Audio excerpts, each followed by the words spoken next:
Festival des Feuilles d'Automne, une édition 2023 sous le signe de la correspondance. La 8e édition du Festival des Feuilles d'Automne s'est déroulée les 28 et 29 octobre 2023 à Colmar-les-Alpes, dans les Alpes de Haute-Provence. Cette année, le thème est la correspondance, une thématique qui s'inscrit dans la volonté des organisateurs de favoriser les échanges et les rencontres entre les écrivains, les éditeurs et les lecteurs. Le festival propose un programme riche et varié, avec des dédicaces, des lectures, des conférences et des ateliers. Dédicaces, les auteurs présents au festival étaient disponibles pour dédicacer leurs ouvrages. Lecture, des auteurs et des comédiens liront des extraits de leurs œuvres. Conférences, des intervenants débattront de la correspondance sous différents angles. Ateliers, des ateliers de création seront proposés, notamment en lien avec la correspondance. Une programmation éclectique et enrichissante. La programmation du festival est variée, avec des auteurs de tous horizons et de tout genre littéraire. En littérature, on retrouverait notamment les auteurs René Frénilly, Colette Gibelin, Jean-Pascal Collegia, Joël Bernier et Mireille Provençal, mais aussi Aline Maringo et bien d'autres. En poésie, on pourra écouter les lectures de Marie Huot, Sébastien Cagnoli et Hélène Iger. En jeunesse, des ouvrages seront présentés par les éditions Lirabel, Ovedja Éditions et Mélie. Un festival ouvert à tous. Le Festival des Feuilles d'Automne est un événement gratuit, ouvert à tous. Il se déroule dans la salle des fêtes de Colmar-les-Alpes, ainsi que dans d'autres lieux de la commune. Un rendez-vous incontournable pour les amoureux des livres. Le Festival des Feuilles d'Automne est un rendez-vous attractif et convivial pour les amoureux des livres. Il offre l'occasion de rencontrer des auteurs, de découvrir de nouvelles œuvres et de participer à des activités culturelles et créatives. On peut noter que les ateliers de création de papier et la gravure sur bois ont eu pendant ces 2 jours un vif succès. Le stand inédit sur la correspondance illustré avec de multiples supports, de multiples propositions poétiques et culturelles que la Poste a distribuées, ils ont été plébiscités avec beaucoup d'enthousiasme. C'est aussi une bonne chose pour la commune et les divers lieux de restauration. Pendant 2 jours, il faudra prendre des précautions pour avoir des places dans les divers lieux. Ils étaient tout pris d'assaut. Le festival Feuilles d'Automne a de nombreux atouts. Les festivaliers nous ont tout précisé, leur joie de venir à Colmar-les-Alpes, leur enthousiasme de pouvoir apprécier la bonne ambiance, la camaraderie, les paysages splendides. René Frénilly, qui vient à ce festival depuis ses débuts, est toujours charmé et heureux d'y participer. Il nous a même confié qu'il avait déjà participé à la première organisation autour du livre avec Alain Lagoutte toute une époque. Organiser un festival du livre n'est pas simple, il faut de la motivation, des bénévoles actifs et nombreux pour partager les nombreuses tâches, mais aussi des partenaires financiers pour que l'aventure se poursuive encore de nombreuses années. Souhaitons que le territoire comprenne les avantages de ce genre d'organisation et donne les idées, les atouts pour qu'il perdure dans le futur. Qui est bien connue dans la vallée. D'accord. Voilà, elle est arrivée à Alos dans les années 20. Ça fait maintenant un siècle qu'on est là. Donc ça fait un moment. Hein. C'est mon arrière-grand-mère qui a découvert l'endroit. Et puis mes grands-parents, ils sont venus tout le temps parce qu'ils adoraient. Et puis de fil en aiguille, maintenant, on en est à la 6e génération sur place. D'accord. Voilà. Et donc cette vallée, elle a servi d'abri pendant la guerre parce que mes grands-parents, c'était des juifs. Donc mon grand-père a commencé à faire de la résistance en ville à Nice. Puis quand les Allemands sont arrivés à Nice en 1943, ils sont montés pour se mettre à l'abri. Et voilà, ils étaient dans le Haut-Verdon et dans la vallée du Laverque de l'autre côté, que vous connaissez peut-être, crête de Sestrières. Voilà, oui, c'était derrière, d'accord. Ouais. Voilà. Et donc ils se sont beaucoup battus, avec les maquisards de la vallée du Bail aussi. Et mon grand-père, malheureusement, il a été capturé et fusillé dans la Haute-Bléone. Vous voyez, du côté de Prats. Voilà, de ce côté-là, il y a beaucoup de là-bas, il y a beaucoup de souvenirs, de plaques qui sont posées parce que c'était quand même un combattant assez courageux. Et donc moi, ce que j'ai écrit, c'est un livre qui s'intitule voilà, je vous le montre, qui s'intitule du ghetto au maquis, parce que ma famille juive, elle sortait des ghettos juifs au XVIIIe siècle, et elle a fini par fonder un maquis. Et je pense qu'entre les deux, il y a un lien. Les gens qui sont mis à l'écart, ils se battent, ils se défendent. Voilà. Donc c'est mon histoire que j'ai racontée. D'accord. Voilà. Et le livre, vous pouvez le trouver en librairie Le livre, vous pouvez le trouver au Pléiades. N'importe quelle librairie peut vous le commander, il n'y a aucun problème. Moi, je peux vous le vendre aujourd'hui si vous voulez. Il est paru il y a 2 ans. Et l'année dernière, j'ai publié celui-là. C'est aussi l'histoire de ma famille, mais dans les années qui précèdent tout de suite la guerre, 38, 39, 40, où il y a beaucoup de choses qui se précipitent. Ils sont ici aussi dans la vallée tout le temps. entre autres avec la famille, vous savez que la famille de Simone Veil, vous avez entendu parler de Simone Veil? Oui, oui, ah oui. La famille Jacob. C'était les plus proches amis de mes grands-parents. Et j'ai plein de photos où elle est ici dans la vallée, avec sa maman, son papa. Voilà, donc c'est un lien très fort. Et c'est ça, un peu ça que je raconte dans cet ouvrage plus petit qui parle juste des années avant la guerre. D'accord. Voilà, donc ça s'appelle Orage, vous voyez. Voilà. Et vous pouvez nous dire quelques mots sur ce festival du livre à Colmar-les-Alpes? Vous y venez régulièrement? Ah oui, oui, oui, moi ça fait, je ne sais pas combien, plusieurs années maintenant que j'y suis. J'ai été longtemps au conseil d'administration des 5 saisons, hein, la structure. On est actif toute l'année, hein, pas seulement dans ce festival. Oui. On a participé aux lectures publiques, on continue à le faire d'ailleurs. Moi je fais régulièrement des conférences sur les paysages de la vallée, parce que c'était mon métier, moi je suis géographe. Voilà, oui. Donc j'explique les glaciers, les torrents, les forêts et tout ça. J'ai fait aussi des conférences sur mon livre. Et ici, bien sûr, on est à notre place naturellement. Mon mari anime l'atelier de poésie. Moi, je diffuse un peu mon livre, mais on fait partie de l'animation globale. Faites Voilà. partie, oui. On est partie de l'équipe d'animation. On voit que ça tire l'œil, voilà. Oui. Et vous venez chaque année au festival? Oui, ça fait pas mal d'années que je viens là. D'accord. Et j'habite de l'autre côté du col des Champs. Ah oui, vous n'êtes pas trop loin. Un peu voisine, mais pas l'hiver.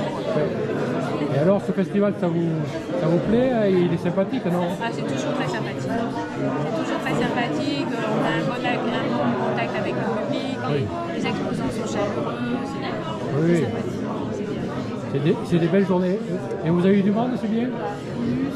Hier après-midi, il y avait pas Oui, mal. on m'a dit que hier, il y avait pas mal de Le monde. matin, pas trop, mais hier après-midi, il y a eu du monde. Oui, oui. Malgré le beau temps, on est beaucoup de monde à aller se promener au soleil. Ou D'accord. alors acheter au numéro là sur le stand. D'accord. J'en dépose quelques-uns à la librairie là, de Colmar. Au Pléiade? Pléiade. J'en dépose quelques-uns, mais bon, comme je peux venir que 6 mois dans l'année, les autres Oui. 6 mois je ne peux pas apporter. Ça se prend un petit peu de retard. On peut aussi acheter les numéros séparément sur notre site internet. Ah, vous avez un espace internet? Ah oui, D'accord. un site internet avec une boutique où il y a tous les sommaires de tous les numéros. Oui, là, on peut trouver... Et là, on peut chercher ce qui vous intéresse plus et acheter juste le. Oui, là, on peut commander. Voilà, on peut D'accord. s'abonner. S'abonner et commander. Ah, oui. On n'est pas obligé de s'abonner, on peut acheter un Oui, numéro 2. vous êtes une association, là. Ah oui, on est une association depuis 35 ans. 35, ah oui, c'est vrai. Elle est déjà bien ancrée. Et on est sur tout le territoire. Hein. On est là, le siège social de l'association est en Lozère. Ah oui, d'accord. Mais nous, les gens qui font l'association, la revue, tout ça, on est un peu partout en France. À Paris, à Montpellier, dans les Hautes-Alpes, à Lyon, ici, à Aix. National. C'est national et même au-delà, puisqu'on a aussi pas mal de Belges. D'accord. Belges qui contribuent. La revue, il y a des abonnés en Belgique, même dans les pays francophones, en Suisse. On a un dessinateur, là, celui qui nous fait les premières les dessins humoristiques qui sont là. Ça, c'est un dessinateur suisse. Suisse, ah bah oui. Ah oui, on prend les talents où ils sont. Hein.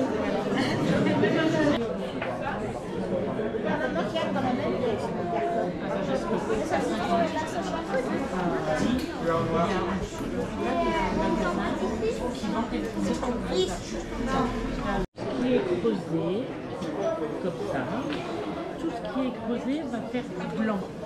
Ça va rester blanc. Tiens, regarde. Tu vois, tout ce qui est creusé, moi j'ai creusé tout ce que je voulais être blanc. Et tout ce qui est en surface, qui n'est pas creusé, sera imprimé, ancré et imprimé. Pour tenir la bouge, il faut tout. Alors, la petite croix, elle est toujours au-dessus. Hein, le creux, il est au-dessus. Ça te bloque bien dans la paume de la main. Et tu as toujours, jamais la main devant, toujours la main derrière. Moi, j'ai une technique, je tiens la planche avec mon autre main, comme ça. Hop, je suis sûre que je ne vais pas m'ouvrir un doigt. Parce que les objets, les aiguilles sont très courantes pour entamer le doigt. Et c'est la planche, quand tu veux tourner, c'est la...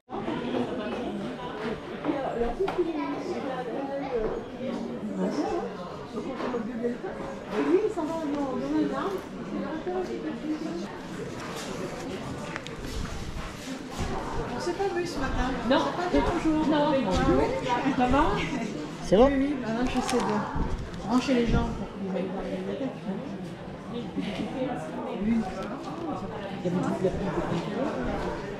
C'est midi.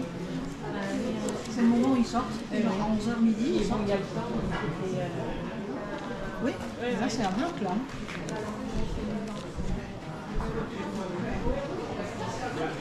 Constantin.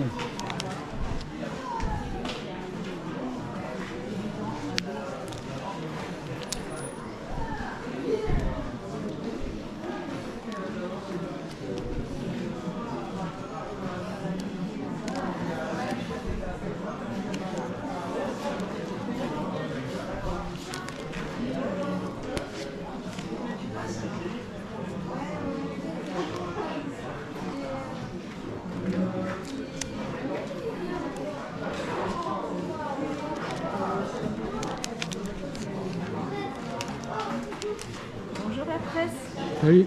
ça va bien? Bonjour. Elle a la forme, ta mère, toujours là. C'est bien, tu auras une sacrée collection de photos. Parce que...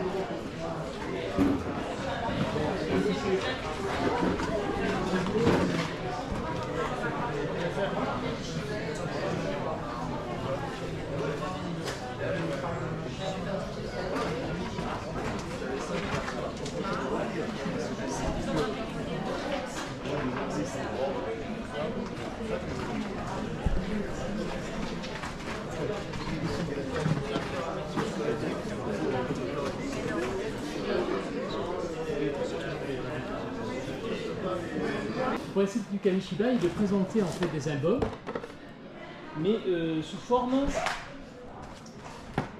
de cartes. Qui sont préparés à l'avance. Bien sûr, ils sont préparés à l'avance, et où vous allez voir en fait uniquement donc, le Kamishibai, donc l'image, et moi derrière je vois le texte.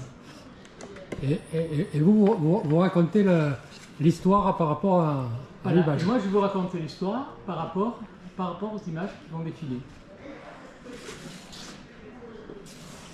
Voilà marin, voilà marine. Ils sont allés au bord de l'eau à la recherche d'un bateau. Ils ont cherché, marin marine, ils ont cherché et ont trouvé une vieille chaussette trouée. Oh non, ce bateau s'y sentira mauvais. Ils ont marché, marin marine, ils ont marché et déniché un gros caillou tout mouillé. Non, non, ce bateau-là va couler. Au pied d'un arbre, marin marine, auprès d'un arbre, on ramassait une très belle noix dorée. Une coque de noix. Quel bateau de roi? C'est là-dedans qu'on naviguera. Ils ont mangé, marin marine. Ils ont mangé le fruit et c'était bon. Le ventre plein, le cœur content, on décida en embarquant. Ah, qu'il est beau notre bateau. Pour avancer, si on chantait. Vogue, vogue notre bateau c'est le plus beau. Vogue, vogue notre bateau c'est le plus beau. Et ainsi de suite, on avance dans l'histoire jusqu'à la fin de l'histoire.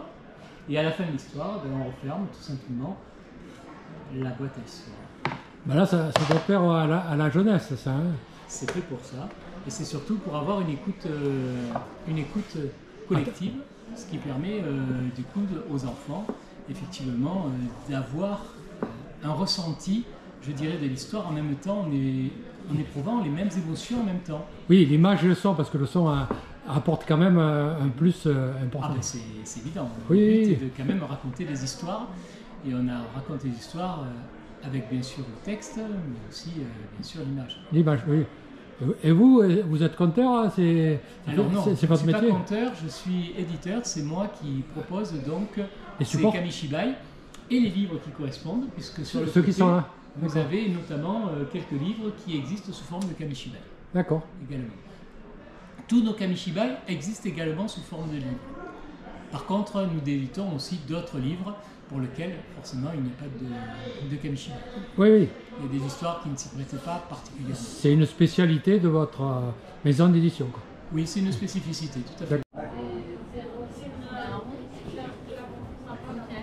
Alors aussi gaiement. Parce que du coup, elle peut être...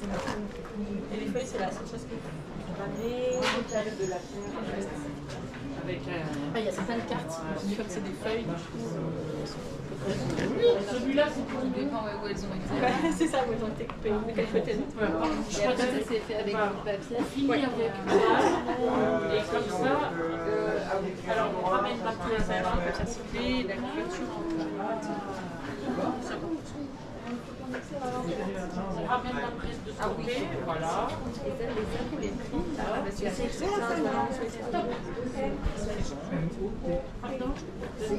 Il y a du roman, un roman à caractère un peu historique. Oui, historique. Ouais. Voilà, il y a du roman littéraire. Là, c'est un roman autobiographique d'un sportif de haut niveau qui est grandi sur les pentes de l'Etna en Sicile dans les années 70, d'une famille très pauvre. D'accord. Qui accède à une gloire sportive. Sportive, ouais, d'accord. Aujourd'hui, il est directeur d'agence bancaire à Nice. Ah oui. C'est un destin super intéressant. Et Oui. il est vraiment fan de littérature, donc il a écrit son histoire, romancée un peu évidemment. D'accord.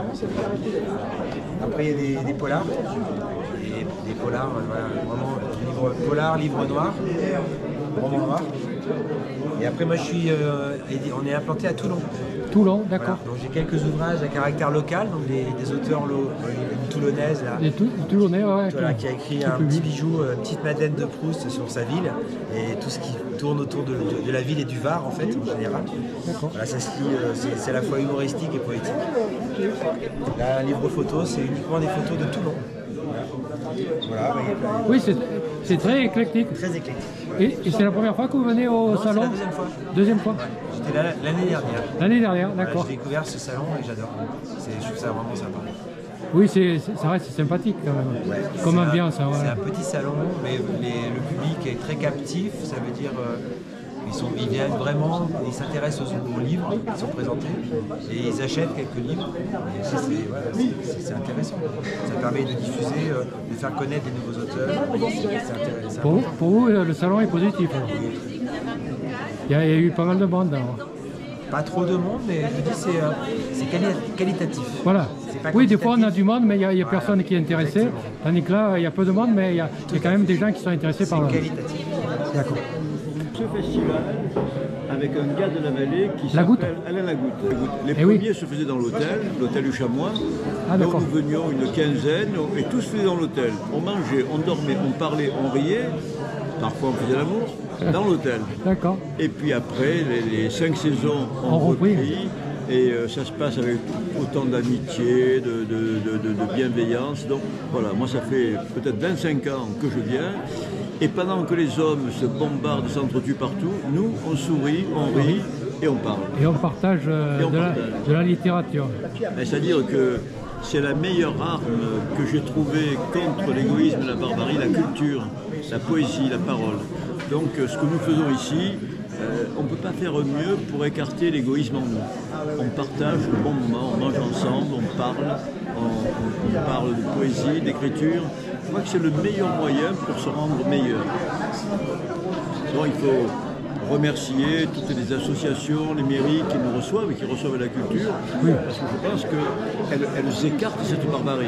Oui, ben surtout que les festivals là, on pourrait penser que ça ne va pas marcher parce qu'il n'y a pas assez de monde. Puis quand même, depuis le temps, et puis tous les gens qui viennent, ils sont heureux de venir souvent. C'est proportionnel, c'est-à-dire que vous êtes dans un grand festival à Paris, à Brive ou ailleurs, il y a beaucoup de monde, mais en même temps il y a beaucoup d'auteurs. Là on est en famille. Moi c'est deux loustiques, là je ne les connaissais pas il y a 2 jours, on est devenus copains, donc il y a une proximité. Ouais, convivialité, voilà. Voilà. On mange ensemble, on dort presque ensemble, on repart, on se connaît. Oui. Et ça a le mérite de rapprocher les écrivains parce que nos livres sont sur des tables de librairie, on est en concurrence pour la place, pour les prix littéraires, pour les actifs. Il y a une concurrence. Oui, globale. Et puis là, on s'aperçoit qu'ils ne sont pas si mauvais que ça, ce sont des concurrents gentils. Voilà. Donc ça rapproche aussi les écrivains. Oui. Puis bon, après, entre écrivains, on peut se partager certaines choses aussi. Hein. Tout le monde est gagnant, le village est gagnant, les organisateurs font un truc qui leur plaît, nous on vient proposer nos livres, tout le monde est gagnant, c'est un bon moment.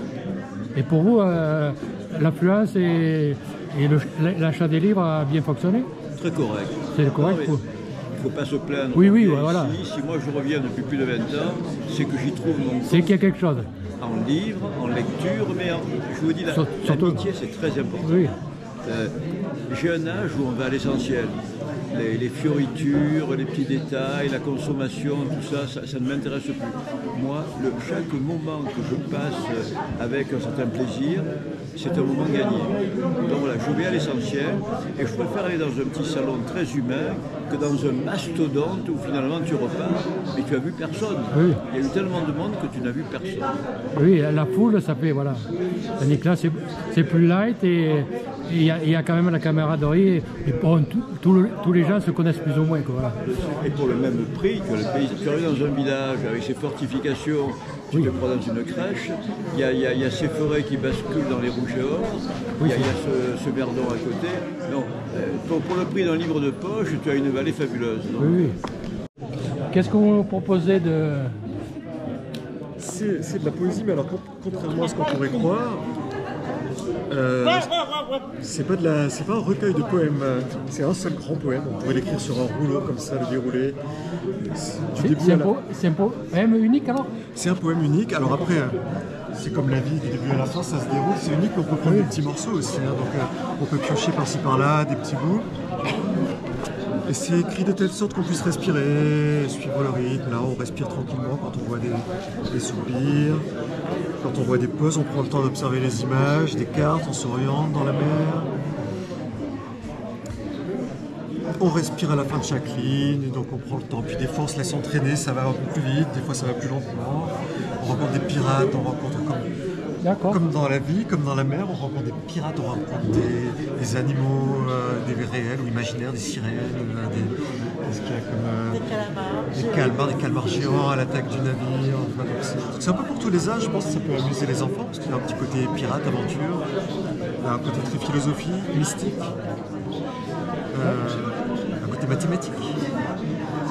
La poésie, quelque part, c'est ça, c'est un mélange de mathématiques, des syllabes, des sons, de la musique. C'est très varié, quoi.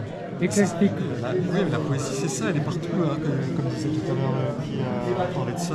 La poésie est partout. Donc j'ai essayé de rassembler un peu tous ces morceaux où il y a de la poésie. D'accord. Et d'en faire une somme. Et c'est souvent qu'il y a ce genre de livre avec un poème unique comme ça, ou c'est unique à votre... On est surpris, les éditeurs ont l'air surpris, les libraires, parce que c'est pas courant. Pourtant, on a des vraiment, il y a les grandes épopées, l'Odyssée, etc. On a des exemples comme ça. Aujourd'hui, commercialement, non, c'est pas courant. Mais il faut innover, comme on dit. Exactement, mais... faut ouvrir les voies. C'est là que mon éditrice, elle a eu une bonne idée, parce que les éditeurs classiques, ils disent non mais... C'est pas ça qui se vend, on vend pas ça, on vend un certain format. Et elle me dit, moi je fais pas de poésie, tiens, pourquoi pas, osons quoi. Est-ce que ça fonctionne pour le moment? C'était très chouette là, ce matin, les lectures et les rencontres avec les lecteurs et les spectateurs. J'avais des petits extraits, mais c'était très vivant. Ah oui, vous avez participé aux lectures? Il y avait l'atelier de lecture, et puis avec les discussions qu'on a eues avec les gens sur le stand.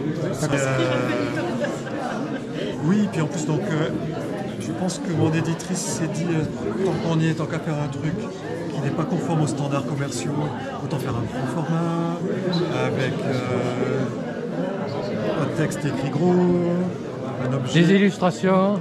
Oui, alors ces illustrations. Alors je parlais du calmar, mais le calmar, il est là, il est terrible ce calmar, avec son œil là. Il est là avec son gros œil. Ah oui. Et puis il y a aussi des créatures plus sympas, il y a des dauphins, des dauphins, des baleines.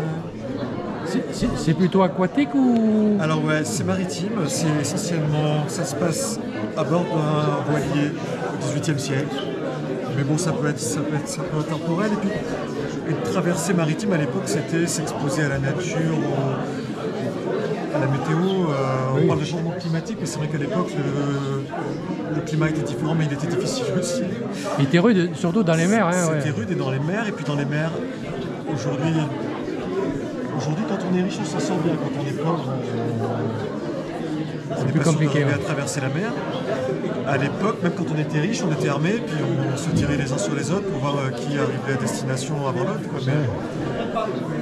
Même au 19e siècle, j'ai vu des lettres et des témoignages où vraiment le mec qui disait mais je suis pas sûr là que mon navire arrive avec les pirates et tout, je sais pas. Donc c'est assez récent finalement la libération la Méditerranée libérée des pirates, et la piraterie ça existe toujours ailleurs. Ah oui, ailleurs. Et tout ça. Oui. Bon, après c'est fantasmé, c'est imaginé. Mais oui, il y a les animaux, il y a les végétaux, il y a la mer, et puis les humains qui se baladent dessus, qui viennent. D'accord. Je pense qu'on peut s'identifier à tout ça. Très intéressant. Et c'est le premier festival que vous faites à Colmar? C'est le premier festival? Vous êtes présent?